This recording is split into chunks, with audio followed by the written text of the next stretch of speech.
Olá pessoal, dando seguimento na nossa aula, vamos falar agora sobre a pressão atmosférica e o princípio de Pascal. Bom, como o próprio nome fala, a pressão atmosférica é a pressão da coluna de ar que ela exerce sobre a gente. Essa pressão atmosférica, na verdade, ela vai variar dependendo do local que você esteja. Por exemplo, se você está num lugar mais alto, você vai sentir uma pressão atmosférica menor. Se você estiver num lugar que seja mais baixo, você vai sentir uma pressão atmosférica maior. Justamente isso pelo fato de que quando você muda a altitude, você está mudando o tamanho da coluna de ar que está exercendo essa pressão sobre você.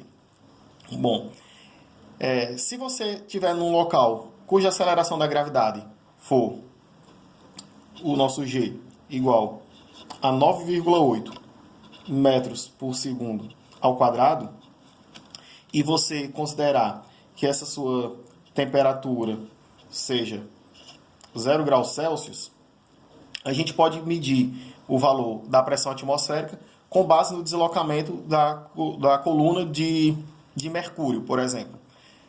Você vai ter a seguinte relação.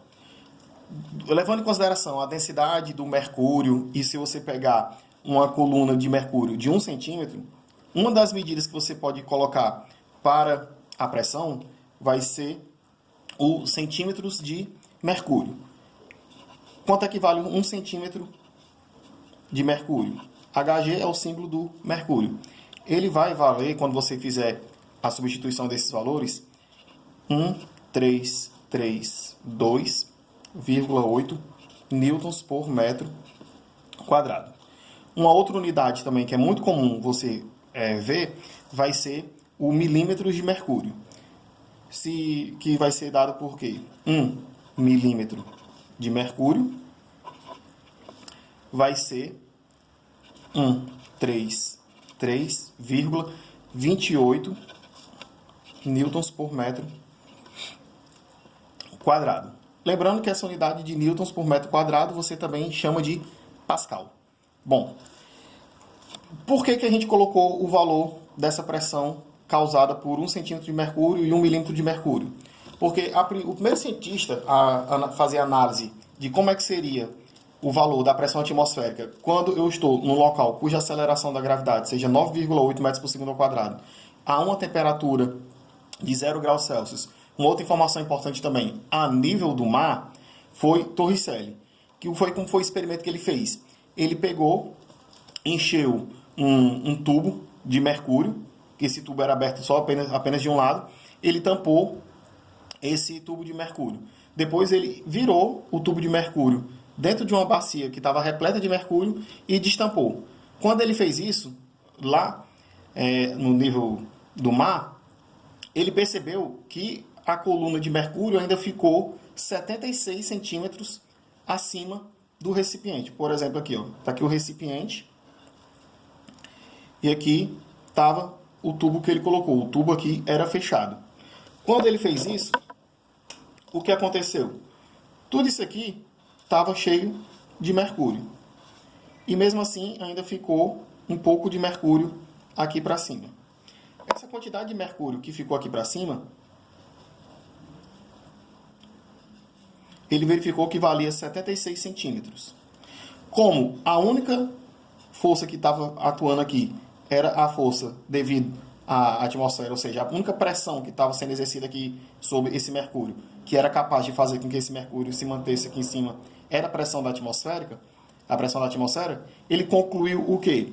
Que o valor da minha pressão atmosférica era igual a 76 centímetros do mercúrio, que dava da pressão do mercúrio. Vai ser 1332,8. Quando você efetuar essa conta, você vai ter que o valor da pressão atmosférica vai valer aproximadamente 1,013 vezes 10 a quinta Pascal. Então, esse daqui é o valor da nossa pressão atmosférica quando a gente está considerando a temperatura de 0 graus, com a aceleração da gravidade de 9,8 ao nível do mar. Então, esse aqui vai ser o valor que a gente vai estar utilizando. Geralmente você pode ter a pressão dada. Quando você está com esse valor aqui de Pascal, a gente chama isso aqui também de 1 atm. Então, 1 atmosfera equivale a 1,013 vezes 10 a quinta Pascal. Então, você pode ver questões que vão tratar da sua pressão sendo dada, por exemplo, em atm, ou sendo dada pelo próprio Pascal, ou você ter a sua pressão sendo dada em milímetros de hidrogênio ou centímetros de hidrogênio. Todas essas aqui são unidades de medida possíveis para a pessoa trabalhar quando está se tratando da pressão. Então, para a pressão atmosférica seria basicamente isso. Você saber aqui o valor que a pressão atmosférica tem em relação ao Sistema Internacional de Medidas e que mais, usualmente, a pessoa usa o valor de 1 atm. Quando você está utilizando 1 atm, ele já está levando em consideração o local que você está. Uma atmosfera daquele local, ele vai te dar as condições para você poder calcular quanto é que seria o valor do Pascal. Mas, geralmente, a gente vai sempre relacionar 1 atm a 1,013 Pascal. Por quê? Porque isso aqui é uma medida que você vai ter todo aquele controle no processo de medição. Teve-se a preocupação da gente ter a temperatura 0 graus Celsius, controlar a aceleração da gravidade como 9,8 e está ao nível do mar. Bom, dando continuidade aqui, a gente vai falar agora também sobre o princípio de Pascal.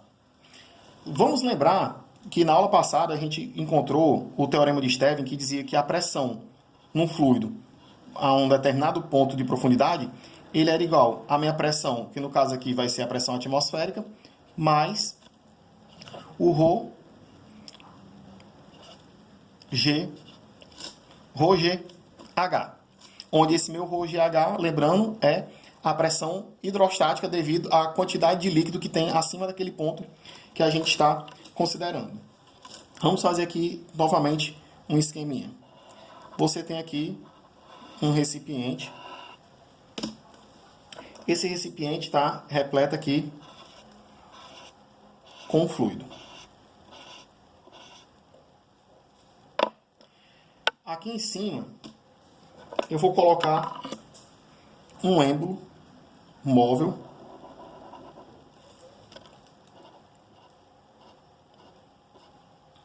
que ele vai ser capaz de... Eu aplico uma força aqui, vai gerar uma pressão sobre essa área e essa pressão vai ser transferida para o meu fluido.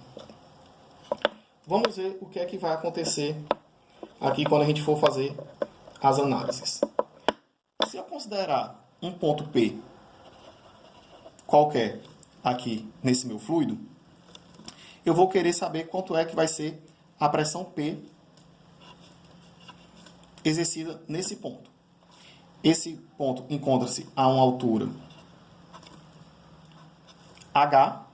Então, por essa fórmula, e aqui eu vou estar aplicando inicialmente uma pressão P1. Então, a pressão nesse ponto P vai ser dada por quem? Pela minha pressão P1, que eu estou aplicando sobre o meu êmbolo, mais o meu ρgH.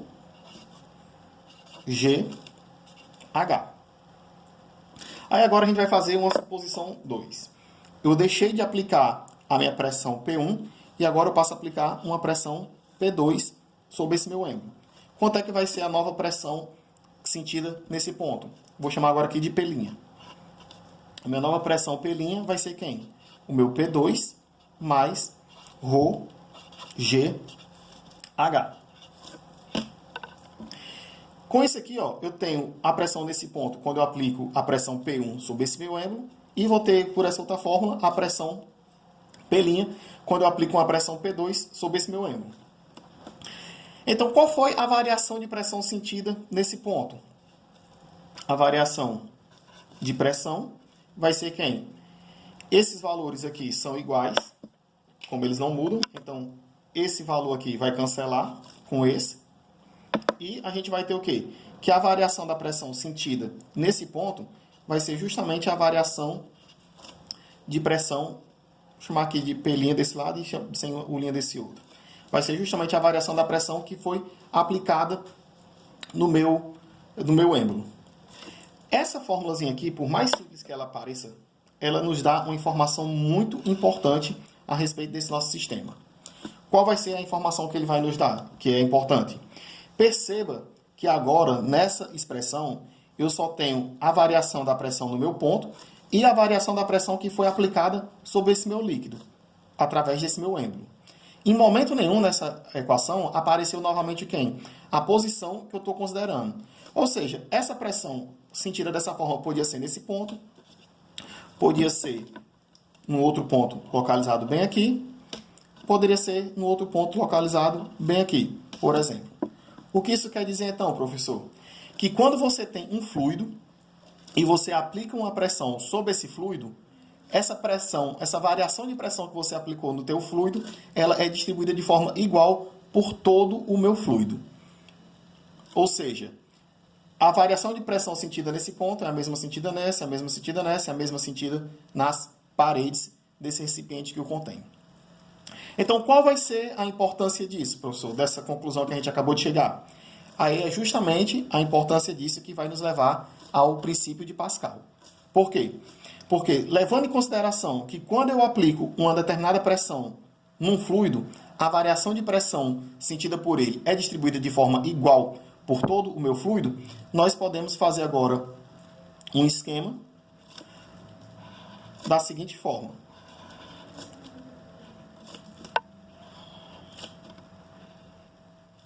Você tem um êmbolo desse lado, você tem um outro êmbolo desse outro lado. Aqui está totalmente preenchido com fluido.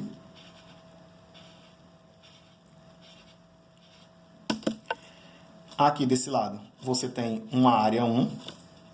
Desse outro lado aqui você tem uma área 2. Se você aplica uma força 1, vou chamar aqui de F1 desse lado, esse outro lado aqui vai sentir uma força F2. Como você está aplicando aqui uma força, vai gerar uma pressão desse lado aqui, vou chamar aqui de P1. Desse outro lado aqui, como vai ter uma força em uma área, você vai ter aqui uma pressão P2, que vai ser igual à pressão desse lado devido a que você está ligado pelo mesmo fluido. Qual vai ser a implicação que isso vai nos dar? A pressão, como é força sobre área, você vai ter aqui força 1 dividido por área 1 vai ser igual a força 2 dividido pela área 2. A grande sacada aqui dessa situação é o seguinte. Quando eu tenho uma área pequena e eu tenho do outro lado uma área menor, basta eu aplicar aqui uma força pequena que do outro lado vai ter a resposta de uma força bem maior. Isso aqui seria uma forma que você tem para multiplicar, para você aumentar a força que você aplica de um determinado lado.